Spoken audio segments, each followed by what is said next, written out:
భారత రాజధాని ఢిల్లీలో భారీ పేలుడు జరిగిన ఒక్కరోజు వ్యవధిలోనే పాకిస్తాన్ రాజధాని ఇస్లామాబాద్లోనూ అలాంటి ఘటనే చోటు చేసుకుంది. ఇస్లామాబాద్లోని జిల్లా కోర్టు ప్రాంగణంలో కారు పేలుడు సంభవించడంతో ఇప్పటి వరకు 12 మంది దుర్మరణం పాలయ్యారు. మంగళవారం మధ్యాహ్నం జరిగిన ఈ పేలుడు ఘటనతో ఇస్లామాబాద్ ఒక్కసారిగా వణికిపోయింది. ఈ భారీ పేలుడు ఘటనలో చాలా మంది తీవ్రంగా గాయపడినట్లు స్థానికులు వెల్లడించారు. దీంతో వారిని హుటాహుటిన దగ్గరలో ఉన్న ఆసుపత్రికి తరలించి చికిత్స అందిస్తున్నారు. అయితే రాజధానిలో ఉన్న డిస్ట్రిక్ట్ కోర్టు కావడంతో అక్కడ చాలా మంది గుమిగుడి ఉన్నట్లు స్థానికులు వెల్లడించారు. ఇక సరిగ్గా ఆ పేలుడు సంభవించిన ప్రాంతం సాధారణంగా విచారణలకు వచ్చిన సందర్శకులు, లాయర్లు, కోర్టు సిబ్బంది, పోలీసులతో రద్దీగా ఉంది. పేలుడు దాటికి కోర్టు ముందు పార్క్ చేసిన అనేక వాహనాలు పూర్తిగా ధ్వంసమైనట్లు స్థానిక అధికారులు వెల్లడించారు. పేలుడు సమయంలో భయంకరమైన శబ్దం వినిపించిందని ప్రత్యక్ష సాక్షులు తెలిపారు.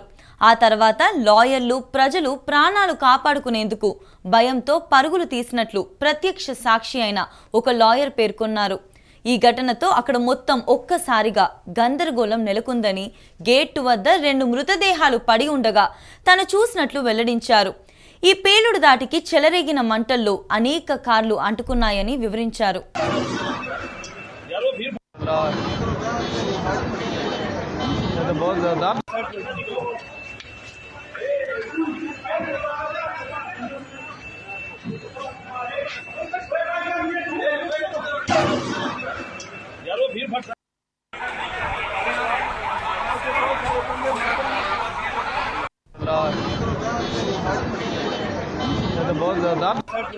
అయితే ఈ పేలుడు ఎలా జరిగింది, కారణాలు ఏంటి అనేది మాత్రం పోలీసులు, అధికారులు ఎలాంటి ప్రకటన చేయలేదు. అయితే కారులోని గ్యాస్ సిలిండర్ పగిలిపోవడం వల్ల జరిగి ఉండొచ్చని పాకిస్తాన్ స్థానిక మీడియా అనుమానం వ్యక్తం చేస్తుంది. అయితే పోలీసులు మాత్రం వాటిని ధృవీకరించడానికి నిరాకరించారు.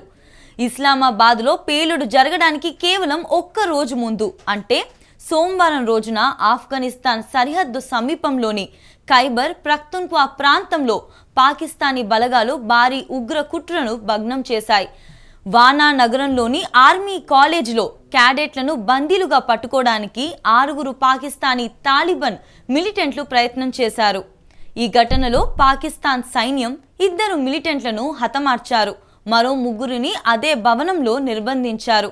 ఈ ఉగ్ర దాడిలో క్యాడెట్లు, సిబ్బంది సురక్షితంగా బయటపడ్డారు. 16 మంది పౌరులు, పలువురు సైనికులు స్వల్ప గాయాలతో ప్రాణాలు దక్కించుకున్నారు.